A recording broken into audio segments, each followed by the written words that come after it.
Durant 2 jours, soit du 31 janvier au 1er février 2022, les parties prenantes au projet Kasomeno, Kasenga, Chaloué, Mwenda se sont réunies dans la salle de réunion de la Direction générale de l'Agence congolaise de grands travaux pour évaluer les travaux préliminaires qui s'exécutent en République démocratique du Congo comme sur la partie zambienne du projet.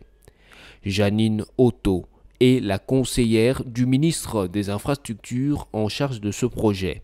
Elle revient ici sur ce qui a été fait. L'objectif de ces travaux était d'évaluer les contraintes de concession de la route Kasomeno, Kasenga, Jalou.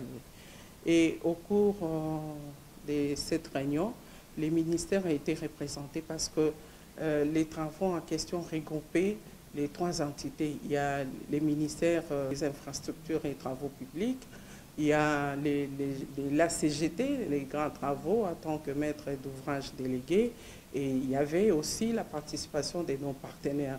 Dans le cadre de représentation du ministère qui est dirigé par son Excellence, Monsieur le ministre d'État Alexis Kisaro, a été représenté par les trois conseillers qui sont dans les comités techniques de suivi du projet. Donc, en gros, par rapport au déroulement des travaux, nous sommes très satisfaits par rapport à l'évolution du projet même et les activités qui se font sur le terrain, parce qu'il y a déjà des travaux préliminaires qui ont été commencés, il y a les expropriations qui se font sur le terrain, et nous sommes en train de suivre avec l'aide de la matrice des responsabilités que nous renouvelons à chaque fois que nous nous réunissons. Donc cette fois-ci, on a essayé de voir les points forts et les points faibles. Alors, il y a eu un petit blocage, comme vous le savez, les projets exécutés au niveau du Congo, tout comme aussi au niveau de la Zambie.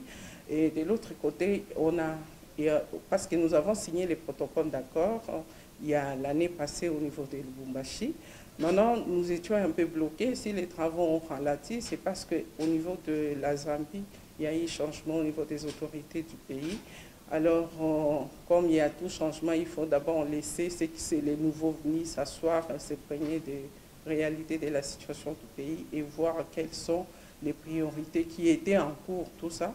Donc, c'est ce qui a un peu ralenti les niveaux de projet. Mais nous sommes sûrs et certains, par la participation, par tout ce que nous avons eu à faire, dans l'ensemble, nous sommes satisfaits de l'évolution des activités sur le terrain. Et pour la suite, à quoi s'attendre? Les précisions sont données par la conseillère. Nous attendons, on a transmis les documents au niveau de la DGSMP pour l'obtention de l'avis de non-objection au niveau de la DGSMP de notre pays. Dès que nous recevons, dès que le projet reçoit cet avis de non-objection, on remet les documents aux bailleurs, aux partenaires techniques qui sont en train d'exécuter le projet sur le terrain pour leur permettre de faire le bouclage des fonds. Donc, dans tous les travaux de construction, de modernisation, il faut qu'on puisse disponibiliser les fonds. Il y a déjà un compte qui a été déjà ouvert ici au niveau du Congo, mais il y a d'autres démarches de procédures à suivre pour obtenir, selon étape par étape, tous les montants fixés par rapport à l'exécution de ces projets. Mais sinon, nous restons optimistes et nous sommes sûrs et certains que les grands travaux vont démarrer d'ici le mois de juillet.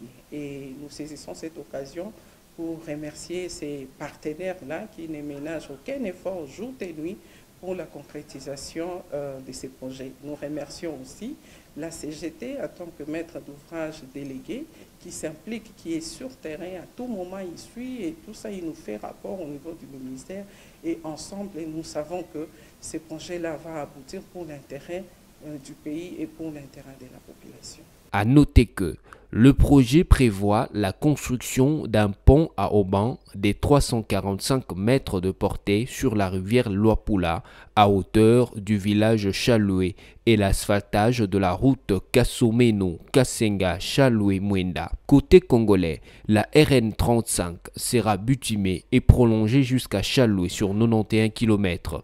Et du côté zambien, la route M3 sera modernisée sur 85 km depuis le pont jusqu'à Mwenda dans les territoires de Mwentse.